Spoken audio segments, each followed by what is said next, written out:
পাকা ধানের সোনালী রঙে রঙিন হয়ে উঠেছে বান্দরবনের সবুজ পাহাড়। আর নতুন ফসল ঘরে তুলতে ব্যস্ততা বেড়েছে জুম চাষিদের। চলতি অর্থবছরে ঠিকঠাক মতো বৃষ্টিপাত হওয়ায় নির্ধারিত সময়ের আগেই ভালো ফলন পাওয়ায় খুশি তারা। জেলার পাহাড়ে বসবাসরত 11টি ক্ষুদ্র নৃগোষ্ঠীদের প্রধান পেশা জুম চাষ। জুম চাষ করে যুগের পর যুগ জীবন জীবিকা নির্বাহ করে আসছেন তারা। পার্বত্য 3 জেলায় সমতল জমি না থাকলেও পাহাড়ের গায়ে জমি তৈরি করে সেখানেই চাষাবাদ করে জুম চাষিরা। আর পাহাড়ের ঢালু জমিতে একই সাথে ধান সহ হরেক রকমের বীজ বপন করে ফসল উৎপাদন করাকেই বলা হয় জুম চাষ। ফেব্রুয়ারি-মার্চ মাসের দিকে পাহাড়ের ঝাড় জঙ্গল কেটে রোদে শুকানো হয় এবং এপ্রিল-মে মাসে তা আগুনে পোড়ানো হয়।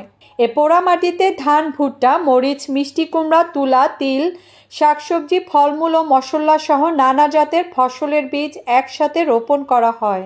3-4 মাস পরিচর্যার পর ভাদ্র-আশ্বিন মাসে শুরু হয় ধান পাকা। এবছর আবহাওয়া অনুকূলে থাকায় ফলনও হয়েছে বেশ ভালো। কৃষি বিভাগের তথ্য মতে 2025-26 অর্থ বছরে বান্দরবনে আবাদ হয়েছে প্রায় 7,300 হেক্টর পাহাড়ি জমি। উৎপাদন লক্ষ্যমাত্রা ধরা হয়েছে 10,366 মেট্রিক টন। মাত্র 30% টাকায় জমির মালিক হয়ে নতুন বাংলাদেশের গড়ে তোলার স্বপ্ন দেখা বাংলা বসতি। প্রচণ্ড গরম উপেক্ষা করে নতুন ধান ও অন্যান্য ফসল ঘরে তুলতে ব্যস্ত হয়ে পড়েছেন জুম চাষিরা। গতবারের চেয়ে এবছর ফসল ভালো হয়েছে বলে জানায় নারী চাষিরা। আমরা এখন ধান কাটতেছি, আবহাওয়া ভালো দেয়, বছরে একটু ধান পাবো। বছর আমাদের ধান ফসল ভালো হয়েছে, 5 একর জায়গা। ওই ধান ফসল নিয়ে বাড়িতে নিয়ে যাব। আমরা সারা বছর এই নিয়ে পরিবার সংসার চালাইতে আর কি। গত বছরের চাইতে আমাদের জমে এই বছরে বেশি ফসল ভালো হয়েছে। বৃষ্টি পড়লেও মোটামুটি ঠিক হয়েছে, ফলনগুলো ভালো। ধান ভালো হয়েছে, গত বছর সেই এই বছর ধান ভালো হয়েছে। আমার 5 একর জায়গা, ফসল ভালো হয়েছে। প্রতি বছরে জুম চাষ করে অনেক খুশি হচ্ছে, আর এখন আমাদের দামও অনেক ভালো, আমরা অনেক অনেক খুশি।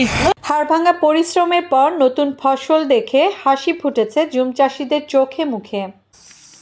মোটামুটি ধান মোটামুটি সুন্দর, গত বছরের চেয়ে এবার একটু ফলন সুন্দর এবং ভালো। তার পাশাপাশি হলুদ, শিলক হলুদ, তারপরে আপনার মরিচ, আদা ইত্যাদি ইত্যাদি আর কি, সবগুলো মিলে মোটামুটি খুব সুন্দর হয়েছে ফলন। বান্দরবন কৃষি সম্প্রসারণ অধিদপ্তরের অতিরিক্ত উপপরিচালক তৌফিক আহমেদ নূর জানান, জুমের সাথে ফসল বিক্রি করেও কৃষকরা লাভবান হচ্ছেন। বান্দরবন জেলায় আমাদের কৃষকের জীবন ধারণের গুরুত্বপূর্ণ একটা অনুসর্গ হলো জুম চাষ। আবহাওয়া ভালো ছিল এবং আমাদের পরিবর্তন বৃষ্টি হয়েছে এবং হওয়ার কারণে আমাদের আশা করতেছি আমাদের ফলন বাড়বে। এখন কিছু কিছু কতন শুরু হয়েছে, এখন সম্পূর্ণ কতন শুরু হয়নি, 40 হেক্টরের মতো কতন শুরু হয়েছে। জৈব আবাসের সার হিসেবে মারফা, মিষ্টি কুমড়া, তিল, ভুট্টা সহ অন্যান্য চাষ করার মাধ্যমে তাদের জীবিকার একটা ভালো একটা সোর্স পাচ্ছেন এবং তারা স্বাবলম্বী হচ্ছে। ধান শুকিয়ে ঘরে তোলার পরে জুম চাষিরা পালন করবে এবছরের নবান্ন উৎসব। মুসলিমা জাহান মিতু, বাংলা এডিশন।